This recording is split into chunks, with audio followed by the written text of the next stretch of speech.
Hi, in this video we're going to show you a free tool you could use to create and restore system image backups in Windows.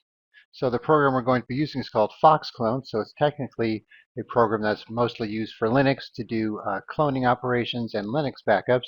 So we've actually used this to make a video on how to clone a Linux drive, and then we also just made a video on how to clone your Windows drive to a different drive and boot up to it using the Foxclone software, so it works just fine for that as well.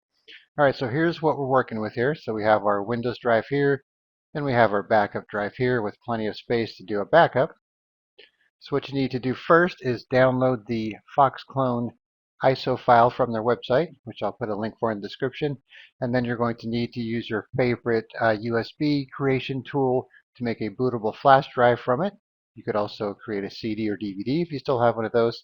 So I'll also put a link in the description for some tools that you could use to do that process.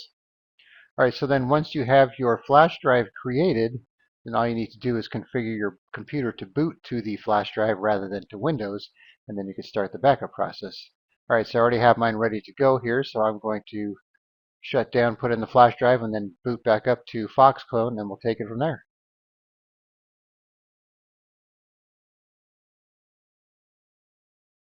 All right, so once you boot to your flash drive, you'll have this screen here where you can start Foxclone, check your USB drive for defects, or run a memory test. So we're just going to go into Foxclone here.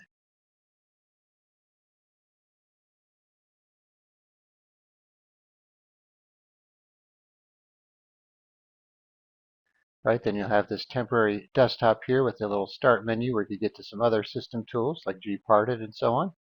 All right, so we're going to start Foxclone by double clicking the icon. It's going to read the drives.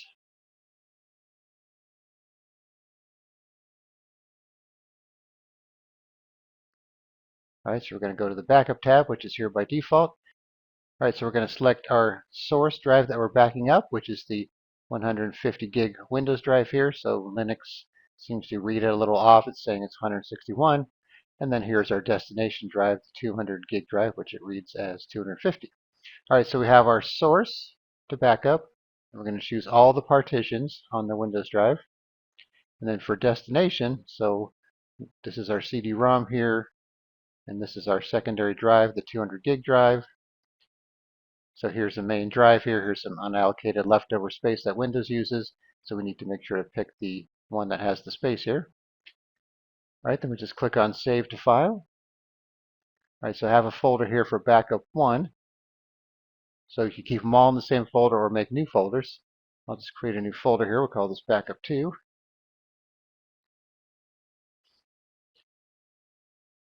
All right, we'll click on Save. So it shows us what's going to happen here. So we need to confirm we're backing up all the partitions on the 150 gig drive, the C drive. Click OK. All right, so this process will take a few minutes. So I will pause the video and be back when it's done. All right, so our backup is complete. Took about 14 minutes. So we'll click on Finish. We'll exit out of here. And now we'll just go back to the menu here, go to Shutdown, restart, and then we'll see how the backup looks in Windows. All right, so we're back in Windows, so let's check out our backup drive.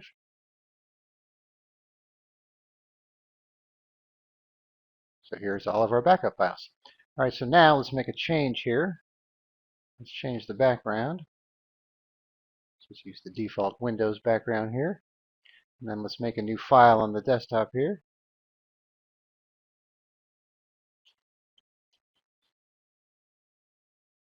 All right, so now we're going to restore the backup we just made. And then after it restores and we come back into Windows, this file should be gone. And then this background should be back to the solid blue. So one thing you need to keep in mind when doing system image backups is that they're only as good as the date and time you made them. So let's say you made a system image backup 6 months ago and you go to restore it, you're technically rolling back your computer 6 months back in the past, which might be okay as long as you're doing a file level backup as well. That way you can at least recover your files that'll be current, and you should be doing file level backups on a regular basis to begin with. All right, so we're going to shut down again and then boot into the Foxclone flash drive, and then we'll restore the backup. All right, so we'll go into Foxclone.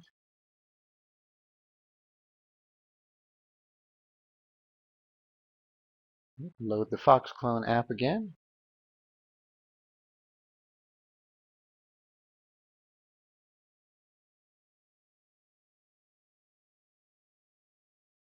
Right, we'll click on Restore this time. All right, so this time we need to pick our backup drive for the source drive and the partition containing the backup file, which is the 215 gigabyte partition, not this little 17 megabyte. All right, so we'll go to our backup 2 folder here. So here's our backup. Select it, click on Open. All right, so we have our source drive here that has the backup file. Here's the partition that has the backup file. Here are the contents of the backup file. And then here's the destination, which is going to the 150 gig drive. So make sure you have everything in the right order here so you don't restore something you shouldn't be. All right, so now we're going to click on Restore. Gives you a little summary here to confirm. So click on OK. All right, so we'll pause the video again and be back when this is finished. All right, so the restore job is complete. Took about 16 minutes. So we'll click on Finish.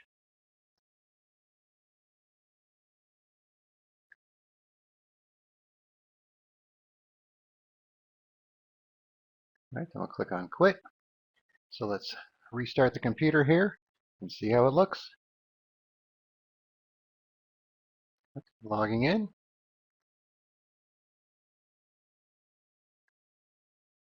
Right, so now you can see we have our solid blue background and that file is gone, and that tells us that the restore was successful. All right, so you can see it's pretty simple to do and something you might want to do on a semi-regular basis, maybe every month or two. But of course, you want to do your file level backups as well. So we reviewed a bunch of backup tools that you could use for that. So I'll put a link in the description for those as well if you want to check those out. Okay, so I will also put a link in the description for Foxclone, and then you could download it and start your own backups. All right, thanks for watching, and be sure to subscribe.